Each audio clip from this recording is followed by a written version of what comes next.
কি বললো দিদি? কি বললো দিদি? দিদি কি বললো?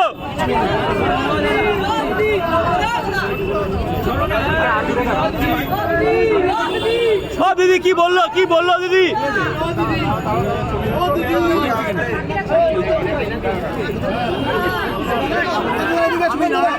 কি বললো দাদা? দাদা একটু সামনে, একটু সামনে, দাদা একটু সামনে আসুন, একটু সামনে আসুন। ঠিক আছে, ঠিক আছে, ঠিক আছে, ঠিক আছে। সুকান্ত একটু সামনে আসুন। দিদি একটু, সুকান্ত দা একটু সামনে আসুন।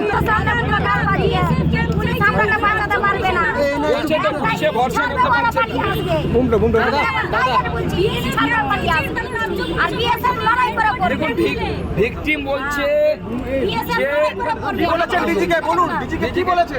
আমি তো বলছি এদিকে এসে, এদিকে এসে। বিএসএফ ছাড়া আমরা এদিকে টেনে না। বিএসএফ ছাড়া ভরসা করতে পারছে না, বিএসএফ ছাড়া ভরসা করতে পারছে না।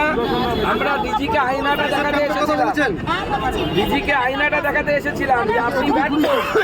दादा हिंदी में, दादा क्या कहना चाहेंगे? অপদার্থ হোম মিনিস্টারের পদত্যাগ চাইছি। 15 বছরের বিরল ঘটনা, তো আমরা তো দেখিনি কোনো এরকম হতে।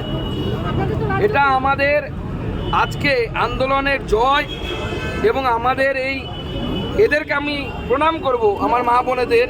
এদের যে টেনাসিটি, এরা যেভাবে লড়াই করার মানসিকতা নিয়ে এখানে ভোর 5টার সময় রওনা হয়ে 12 ঘন্টার উপরে হয়ে গেছে, 14 ঘন্টা তারা এখানে 2.5 ঘন্টা বসে থাকার পরও বলেছিলেন না কথা বলে যাব না, এবং আমরাও বসেছিলাম না কথা বলে যাব না। আমাদের থানার আইসি ডেকে কথা বলতে চায় না।